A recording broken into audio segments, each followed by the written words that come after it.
ॐ श्री आञ्जनेयाय नमः। ॐ महावीराय नमः। ॐ हनुमते नमः। ॐ मारुतात्मजाय नमः। ॐ तत्त्वज्ञानप्रदाय नमः। ॐ सीतादेवी मुद्राप्रदायकाय नमः।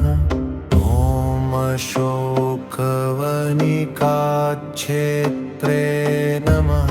ॐ सर्वमायाविभञ्जनाय नमः। ॐ सर्वबन्धविमोक्त्रे नमः। ॐ रक्षोविध्वंसकारकाय नमः।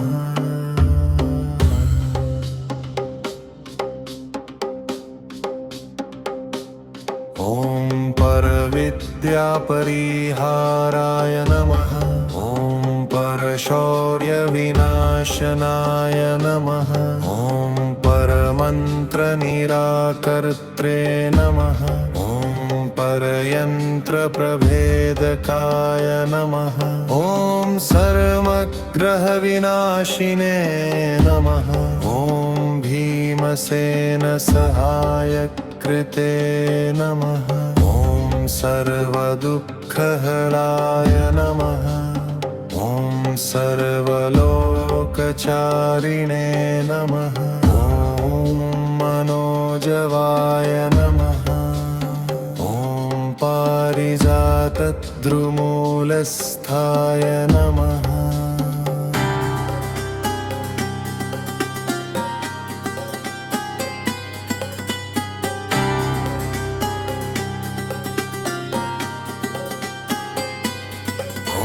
सर्वमन्त्रस्वरूपवते नमः। ॐ सर्वतन्त्रस्वरूपिणे नमः। ॐ सर्वयन्त्रात्मकाय नमः। ॐ कपीश्वराय नमः। ॐ महाकायाय नमः। ॐ सर्वरोगधाय नमः। हरे नमः। ॐ बलसिद्धिकराय नमः। ॐ सर्वविद्यासम्पत्प्रदायकाय नमः। ॐ कपिशेनानायकाय नमः।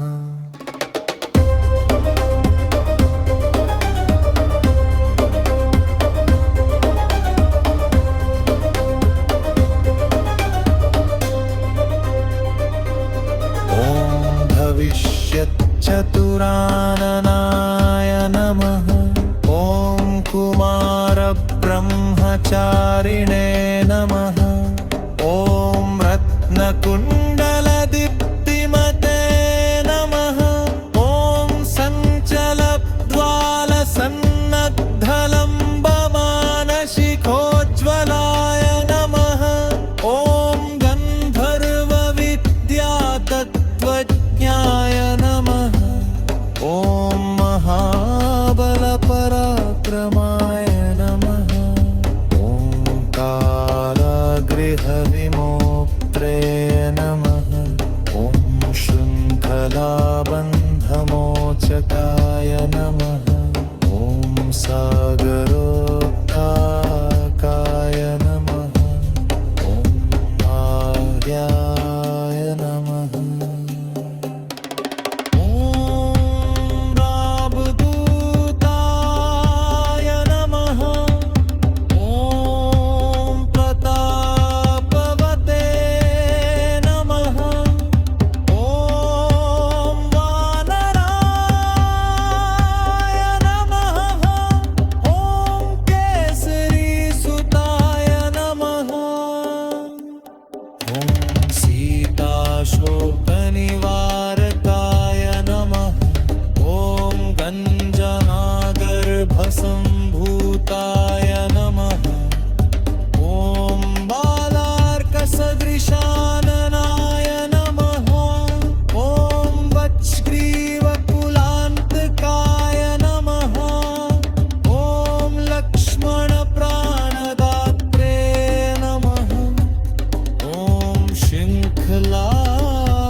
पूजिताय नमः ॐ कबलीकृतमार्ताण्डमण्डलाय नमः ॐ विजितेन्द्रियाय नमः ॐ रामसुग्रीवसन्धात्रे नमः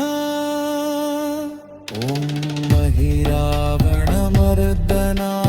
नमः ॐ स्फटिकाभाय नमः ॐ वागधीशाय नमः ॐ नवव्यक्तिपण्डिताय नमः ॐ चतुर्बाहवे नमः ॐ दीनबन्धवे नमः ॐ महात्मने नमः ॐ भक्तवत्सलाय नमः ॐ